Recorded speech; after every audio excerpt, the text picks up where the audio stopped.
ao mover-se em direção à sala de estar, e apesar da prudente lentidão com que avançava, deslizando a mão hesitante ao longo da parede, fez cair ao chão uma jarra de flores de que não estava à espera.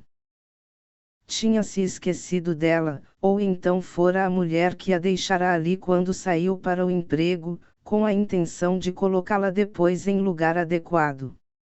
Baixou-se para avaliar a gravidade do desastre. A água espalhara-se pelo chão encerado. Quis recolher as flores, mas não pensou nos vidros partidos. Uma lasca longa, finíssima, espetou-se-lhe num dedo, e ele tornou a lacrimejar de dor, de abandono, como uma criança, cego de brancura no meio de uma casa que, com o declinar da tarde, já começava a escurecer. Sem largar as flores, sentindo o sangue a escorrer, torceu-se todo para tirar o lenço do bolso e, como pôde, envolveu o dedo. Depois, apalpando, tropeçando, contornando os móveis, pisando cautelosamente para não enfiar os pés nos tapetes, alcançou o sofá onde ele e a mulher viam a televisão.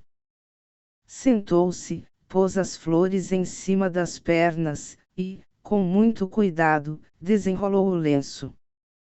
O sangue, pegajoso ao tacto, perturbou-o, pensou que devia ser porque não podia vê-lo, o seu sangue tornara-se numa viscosidade sem cor, em algo de certo modo alheio que apesar disso lhe pertencia, mas como uma ameaça de si contra si mesmo. Devagarinho, apalpando levemente com a mão boa, procurou a delgada esquirola de vidro, aguda como uma espada minúscula, e, fazendo pinça com as unhas do polegar e do indicador, conseguiu extraí-la inteira. Tornou a envolver no lenço o dedo maltratado, com força para estancar o sangue e, rendido, exausto, reclinou-se no sofá. Um minuto mais tarde, por uma dessas não raras desistências do corpo, que escolhe, para renunciar, certos momentos de angústia ou de desespero, quando, se por a exclusiva lógica se governasse, todos os seus nervos deveriam estar despertos e tensos, entrou-lhe uma espécie de quebranto, mais sonolência do que sono autêntico, mas tão pesada como ele. Imediatamente sonhou que estava a jogar o jogo do e se eu fosse cego, sonhava que fechava e abria os olhos muitas vezes, e que, de cada vez, como se estivesse a regressar de uma viagem, encontrava à sua espera, firmes e inalteradas, todas as formas e cores, o mundo como o conhecia. Por debaixo desta certeza tranquilizadora percebia, contudo, o remoer surdo de uma dúvida, talvez se tratasse de um sonho enganador, um sonho de que teria de acordar mais cedo ou mais tarde, sem saber, nesse momento, que realidade estaria à sua espera. Depois, se tal palavra tem algum sentido aplicada a um quebrantamento que não durou mais que uns instantes, e já naquele estado de meia vigília que vai preparando o despertar, considerou seriamente que não estava bem manter-se numa tal indecisão, acordo, não acordo, acordo, não acordo, sempre chega uma altura em que não há outro remédio que arriscar, eu que faço aqui, com estas flores em cima das pernas e os olhos fechados, que parece que estou com medo de os abrir, que fazes tu aí, a dormir? Com essas flores em cima das pernas, perguntava-lhe a mulher. Não esperara pela resposta. Ostensivamente, pusera-se a recolher os restos da jarra e a enxugar o soalho, enquanto ia resmungando, com uma irritação que não procurava dissimular, bem o poderias ter feito tu, em lugar de te deitares para aí a dormir, como se não fosse nada contigo. Ele não falou, protegia os olhos por trás das pálpebras apertadas, subitamente agitado por um pensamento, e se eu abro os olhos e vejo, perguntava-se, tomado por uma ansiosa esperança. A mulher aproximou-se, reparou no lenço manchado de sangue, o seu agastamento apagou-se num instante. Pobrezinho, como foi que te aconteceu isto? Perguntava compadecida, enquanto desfazia a improvisada atadura. Então ele, com todas as suas forças, desejou ver a mulher ajoelhada aos seus pés, ali, como sabia que estava, e depois, já certo de que a não veria, abriu os olhos, até que enfim que acordaste, meu dorminhoco, disse ela, sorrindo. Fez-se um silêncio e ele disse, estou cego, não te vejo. A mulher ralhou, deixa-te de brincadeiras estúpidas, há coisas com que não devemos brincar, quem me dera que fosse uma brincadeira, a verdade é que estou mesmo cego. Não vejo nada, por favor, não me assustes, olha para mim, aqui, estou aqui, a luz está acesa, sei que aí estás, ouço-te, toco-te, calculo que tenhas acendido a luz, mas eu estou cego. Ela começou a chorar, agarrou-se a ele, não é verdade, dize-me que não é verdade. As flores tinham escorregado para o chão, sobre o lenço manchado, o sangue recomeçara a pingar do dedo ferido, e ele, como se por outras palavras quisesse dizer do mal o menos, murmurou, vejo tudo branco, e logo deixou aparecer um sorriso triste.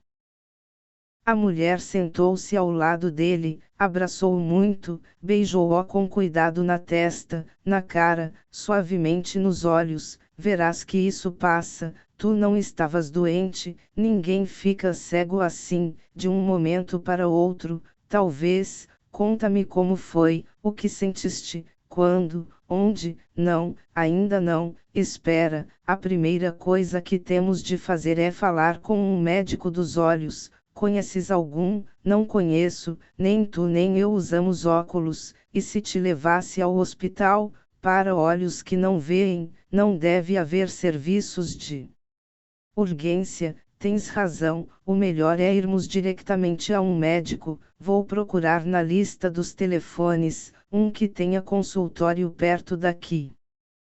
Levantou-se, ainda perguntou, notas alguma diferença? Nenhuma, disse ele, atenção, vou apagar a luz, já me dirás. Agora, nada, nada, que, nada, vejo sempre o mesmo branco, para mim é como se não houvesse noite.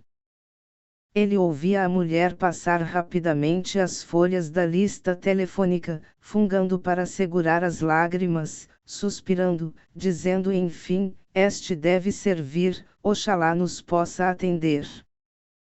Marcou um número, perguntou se era do consultório, se o senhor doutor estava, se podia falar com ele. Não, não, o senhor doutor não me conhece, é por causa de um caso muito urgente. Sim, por favor, compreendo, então digo-lhe assim, mas peço-lhe que transmita ao senhor doutor, é que o meu marido ficou cego de repente. Sim, sim, como lhe estou a dizer, de repente. Não, não é doente do senhor doutor, o meu marido não usa óculos, nunca usou. Sim, tinha uma ótima vista, como eu também vejo bem.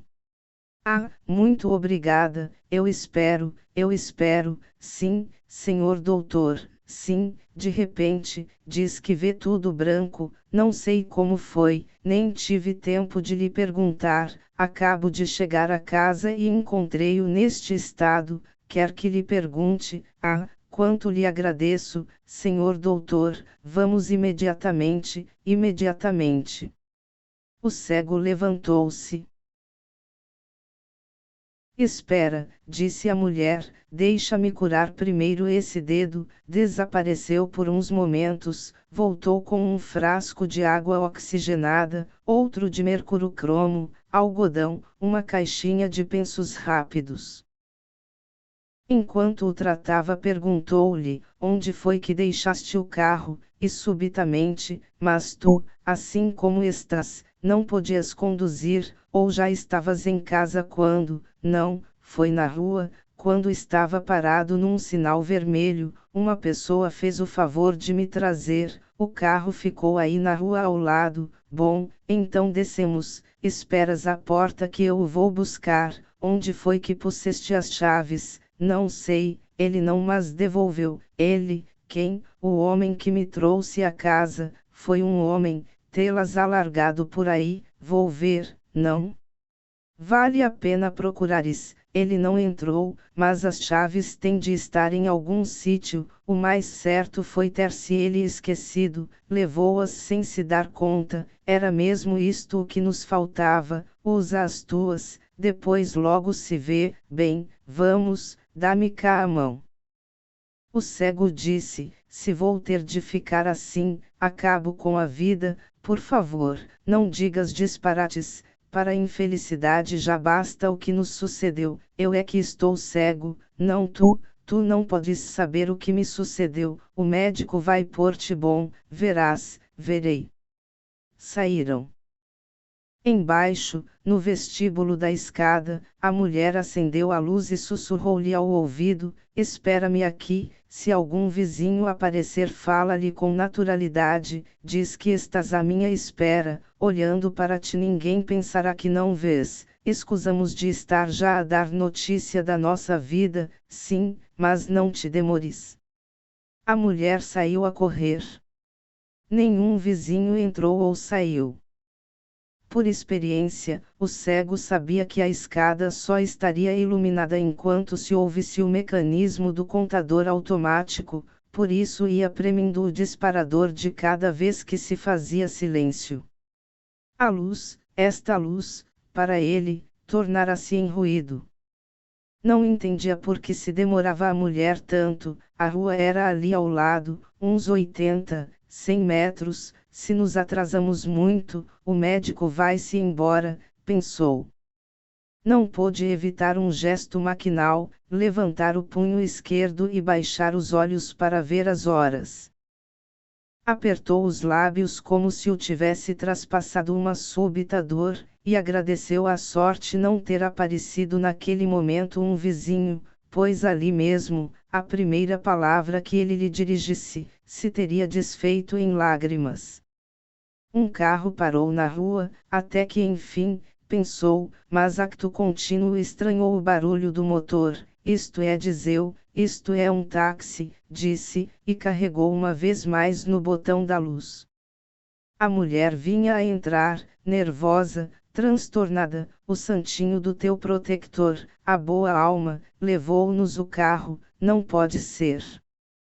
Não deves ter visto bem. Claro que vi bem, eu vejo bem. As últimas palavras saíram-lhe sem ela querer. Tinhas-me dito que o carro estava na rua ao lado, emendou, e não está, ou então deixaram-no noutra rua. Não, não, foi nessa, tenho a certeza, pois então levou sumiço. Nesse caso, as chaves, aproveitou-se da tua desorientação, da aflição em que estavas, e roubou-nos, e eu que nem o quis deixar entrar em casa, por medo. Se tivesse ficado a fazer-me companhia até tu chegares, não poderia ter roubado o carro. Vamos, temos o táxi à espera. Juro-te que era capaz de dar 1 ano de vida para que esse malandro cegasse também. Não fales tão alto, e lhe roubassem tudo quanto tenha. Pode ser que apareça. Ah, pois, amanhã bate-nos aí à porta a dizer que foi uma distração,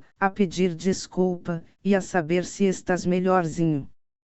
Mantiveram-se calados até ao consultório do médico. Ela procurava afastar do pensamento o roubo do carro, apertava carinhosamente as mãos do marido entre as suas, enquanto ele, com a cabeça baixa para que o motorista não pudesse ver-lhe os olhos pelo retrovisor, não parava de perguntar-se como era possível que tão grande desgraça lhe estivesse a acontecer a ele, a mim, por quê?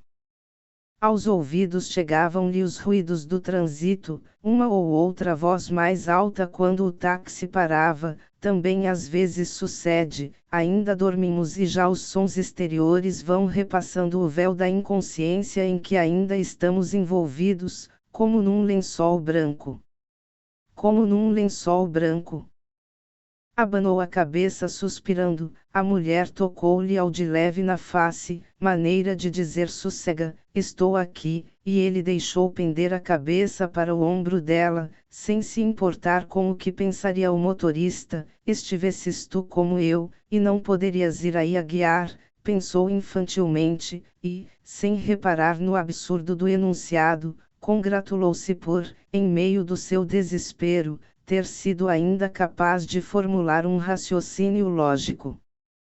Ao sair do táxi, auxiliado discretamente pela mulher, parecia calmo, mas, à entrada do consultório, onde iria conhecer a sua sorte, perguntou-lhe num murmúrio que tremia, como estarei eu quando sair daqui, e abanou a cabeça como quem já nada espera. A mulher informou a empregada da recepção de que era a pessoa que há meia hora tinha telefonado por causa do marido, e ela fê-los passar a uma pequena sala onde outros doentes esperavam. Havia um velho com uma venda preta num dos olhos, um rapazinho que parecia estrábico acompanhado por uma mulher que devia de ser a mãe, uma rapariga nova de óculos escuros, duas outras pessoas sem sinais particulares à vista, mas nenhum cego, os cegos não vão ao oftalmologista. A mulher guiou o marido para uma cadeira livre, e, por não sobrar outro assento, ficou de pé ao lado dele. Vamos ter de esperar, murmurou-lhe ao ouvido. Ele percebeu porque, ouvira vozes dos que ali se encontravam, agora afligia-o uma preocupação diferente. Pensava que quanto mais o médico tardasse a examiná-lo, mais profunda a cegueira se tornaria, e portanto incurável, sem remédio.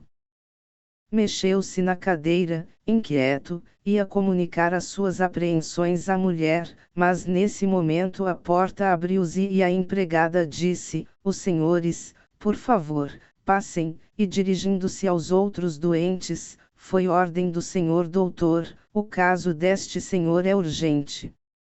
A mãe do rapaz estrábico protestou que o direito é o direito, e que ela estava em primeiro lugar, e à espera há mais de uma hora.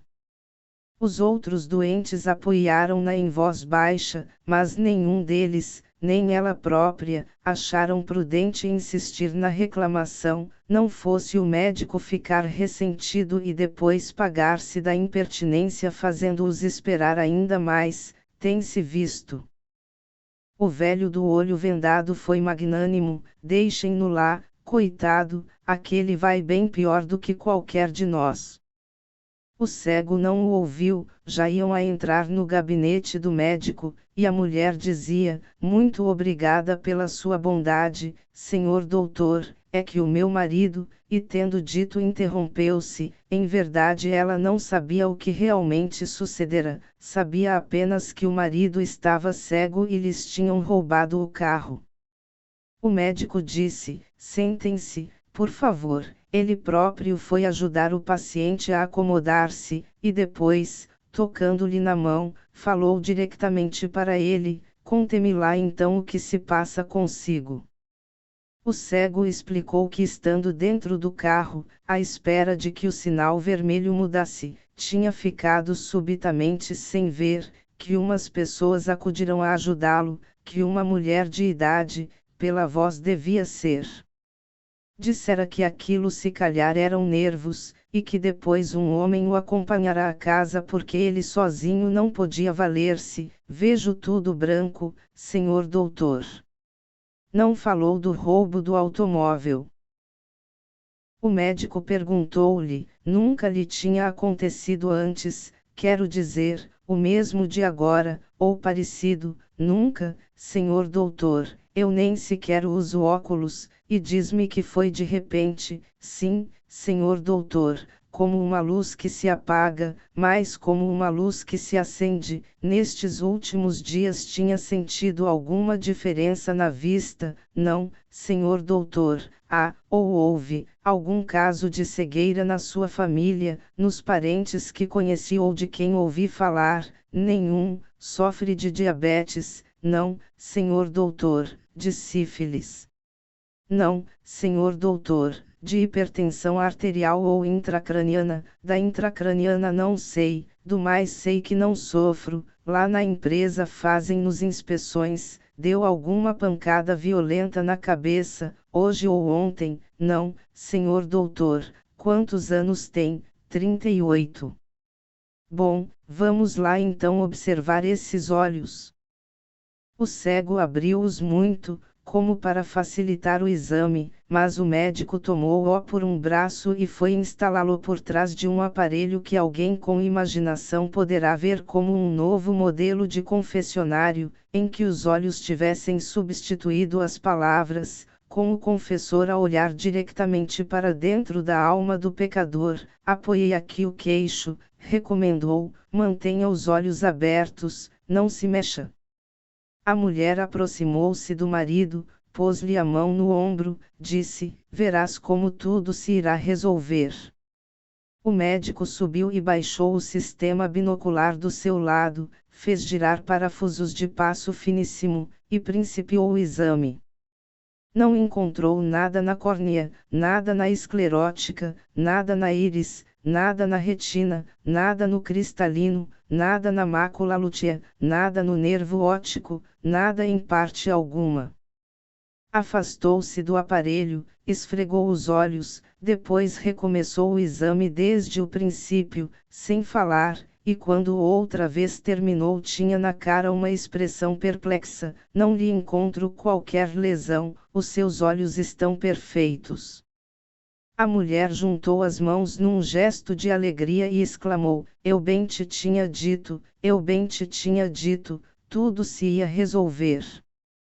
Sem lhe dar atenção, o cego perguntou: já posso tirar o queixo, senhor doutor? Claro que sim, desculpe, se os meus olhos estão perfeitos, como diz, então por que estou eu cego? Por enquanto não lhe sei dizer, vamos ter de fazer exames mais minuciosos, análises, ecografia, encefalograma. Acha que tem alguma coisa a ver com o cérebro? É uma possibilidade, mas não creio. No entanto, o senhor doutor diz que não encontra nada de mal nos meus olhos. Assim é, não percebo. O que quero dizer é que se o senhor está de facto cego, a sua cegueira, neste momento, é inexplicável. Duvida que eu esteja cego? Que ideia! O problema está na raridade do caso. Pessoalmente, em toda a minha vida de médico, nunca me apareceu nada assim, e atrevo-me mesmo a dizer que em toda a história da oftalmologia, acha que tenho cura, em princípio,